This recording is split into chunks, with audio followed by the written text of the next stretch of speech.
Salam əziz abituriyentlər, MİQ imtahanına hazırlaşanlar, tarix müəllimləri. Bu videoya baxmaqla siz 1-ci Dünya müharibəsini tam mənimsəyib, bütün testləri rahatlıqla işləyə biləcəksiniz.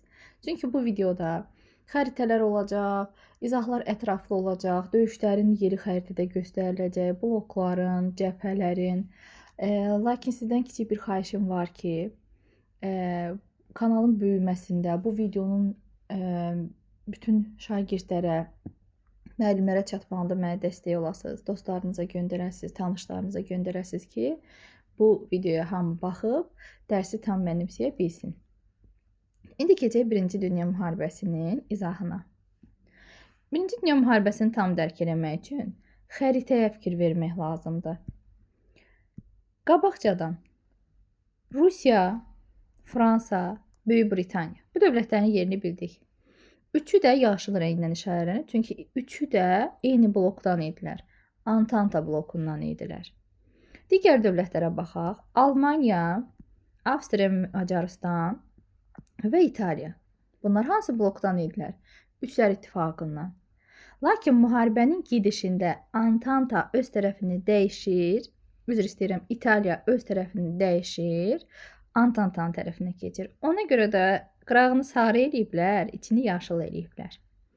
Müharibədən əvvəl xəritəyə baxaq. İkinci xəritəni göstərəcəm sizə. O xəritədə isə məhz bu hissəyə fikir verin. Məhz bu hissəyə fikir verin ki, biz onu müqayisə eləyə bilək. Bu isə 1-ci Dünya müharibəsindən sonrakı xəritədir. Baxın, həmən o ərazidə Avstriya, Macaristan göstərmişdim sizə. Artıq nə qədər dövlət var? Yəni, bu müharibənin gedişində parçalanan dövlətlərdən biri də hansı olacaq? Avstriya, Macaristan.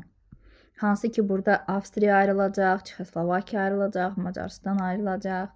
Və bu hissəni göstərmişdim sizə. Polşanı. Baxın, bu biri xəritədə həmən ərazi hardadır? Rusiyanın ərazisindədir. Bir hissəsi isə Almaniyanın. Burada isə artıq Polşa dövləti var. Gəlin xatırlayaq. Bilirsiniz ki, 1569-cu ildə Polşa və Litva birləşib Respospolitanı yaratmışdı.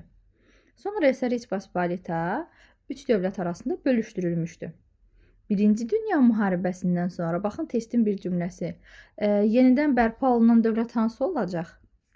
Yəni, Polşa olacaq. Aha, müharibədən əvvəl görək hansı dövlətdə vəziyyət necə idi? 20-ci əsrin əvvəllərində Fransanın xarici siyasətinin əsas vəzifəsi Almaniyaya qarşı yeritdiyi revanşizm siyasəti idi. Revanş nədir? Əvəz çıxmaq, məğlubiyyətin əvəzini çıxmaq. Bəs düşünək, Fransa hansı müharibədəki məğlubiyyətin əvəzini çıxmaq istəyirdi? Yadınızdadırsa 1870 Sedan fəlakəti, Fransa məğlub olmuşdu, Almaniya qalib gəlib, hətta birləşdirməsini başa çatdırmışdı, hətta özünü imperiya elan eləmişdi. Hətta, belə deyək, Fransa məğlub olduğu üçün təzminat ödəmişdi və zəngin vilayətlərini Almaniyaya vermişdi. Demək, testə düşsə ki, müharibədən əvvəl hansı ölkədə revanşizm siyasəti var idi? Fransada. Müharibədən əvvəl Almaniyada isə şovinizm əhval-ruhiyyəsi güclənmişdi. Nə deməkdir şovinizm? Biri var uşaqlar, millətçilik, öz millətini sevmək, öz millətini üstün tutmaq. Biri də var bu millətçiliyin ifrat, qatı forması. Almanların ideologiyasına görə dünyanın ən ali irqi, ən yüksək yaşamalı olan xalqı Almanlardır. Bütün dünyanın nemətləri Almanlar üçün olmalıydı, hamı Almaniyaya tabe olmalıydı. Yəni, hansı ölkədə şovinizm əhval-ruhiyyəsi var idi? Almaniyada. Almaniya dünyanı yenidən bölüşdürmək istəyirdi. Buna görə də onun dostları kimlər idi? Avstriya, Macaristan və İtaliya. Üçü birləşib üçlər ittifaqını yaratmışdılar. Aha, bəs görə İngiltərə ilə Fransa hardadır? Bilirsiniz ki, İngiltərə ilə Fransa çox müharibələr aparıblar. 100 illik müharibə, müstəmləkələr uğrunda müharibə, rəqabət. Amma 20-ci əsrin əvvəllərində Alman təhlükəsi bu iki ölkəni birləşdirmişdi. İngiltərə Fransanın Mərakeşdə, Fransa isə İngiltərənin Misirdəki ağalığını tanıyıb razılaşma əldə etmişdilər. 1907-ci ildə Onların yaratdığı ittifaqa Rusiya da qoşulmuş və Antantanın yaranması başa çatmışdı. Yəni Antantanın yaranması başladı 1904, başa çatdı 1907. Bu da həmin dövrə aid karikaturalardır uşaqlar. Baxın, burada da nə yazılıb? Risk. Burada ayı hansı ölkəni təmsil edir? Təbii ki, Rusiyanı. Antante sözünün mənası həm də ürəkdən razıyam, səmimi saziş deməkdir. İndi iki blok var. Bunları yadda saxlayın. Əgər bu hərbi blokdursa, əgər Fransaya bu qrupdan hansısa biri yürüş edirdisə, demək digər blokun nümayəndələri Fransaya kömək eləməli idi.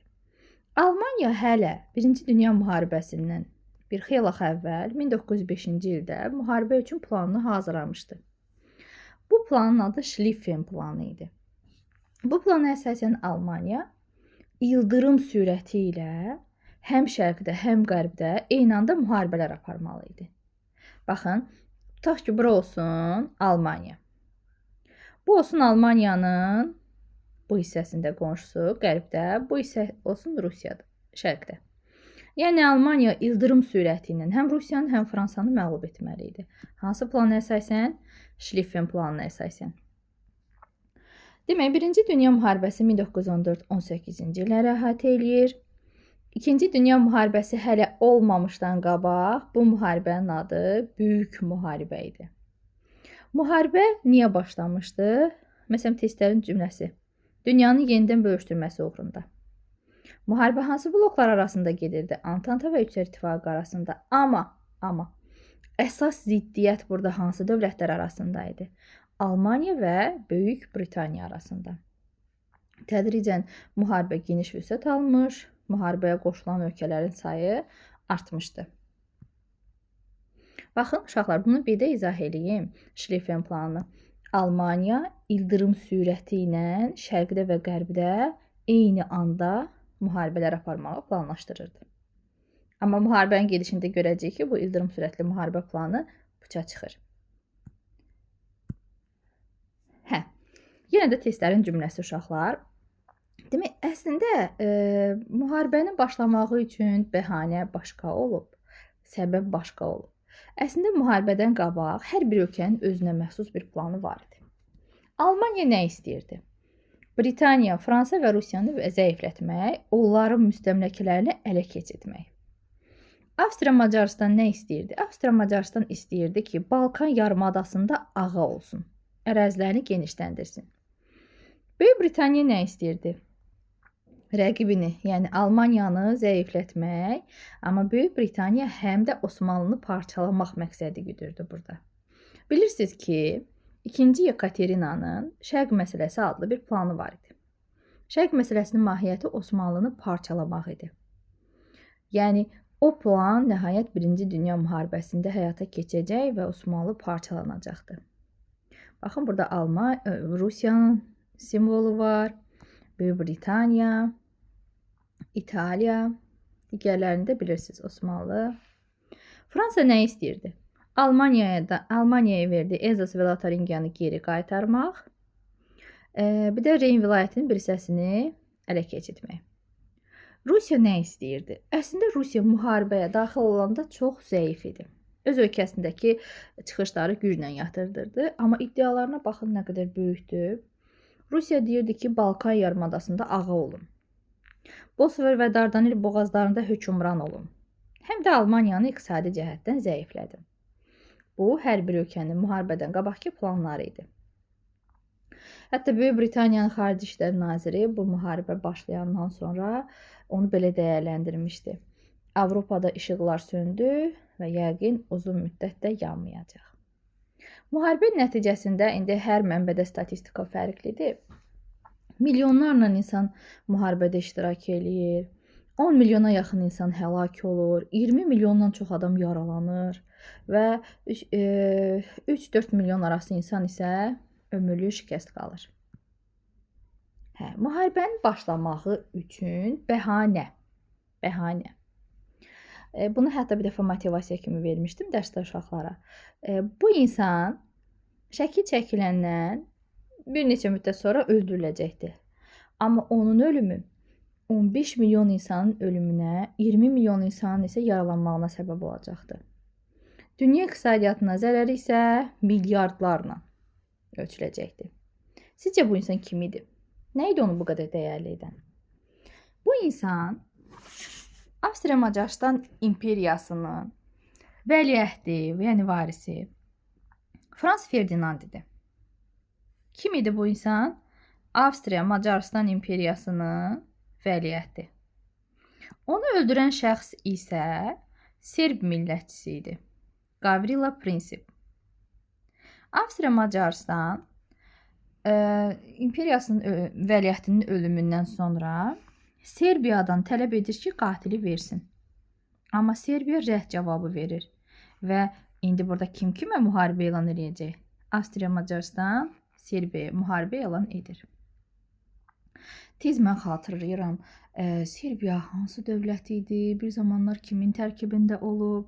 Yadınızdadır, Serbiya 1371-ci ildə Çirmən döyüşündə Osmanlılar onları məğlub etmişdi. Kosova döyüşündən sonra Osmanlılar onları asılı hala salmışdı. Bəs Serbiya Osmanlının tərkibindən nə vaxt çıxıb? 1878-ci ildə.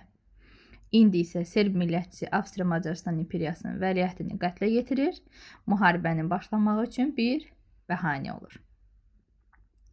Bu zaman Almaniya Serbiyanı müdafiə edən Rusiyaya müharibə elan edir. Tez qayıdaq xəritəyə. Demək, Serbiya kimi müdafiə edir? Serbiyanı kim müdafiə edir? Rusiya. Bundan sonra isə Almaniya Serbiyanı müdafiə edən hansı ölkəyə müharibə elan edir? Rusiyaya. Baxın, genişlənir yavaş-yavaş iştirakçılar. Az sonra Fransaya müharibə elan edən Almaniya Belçikaya qoşun yeridir.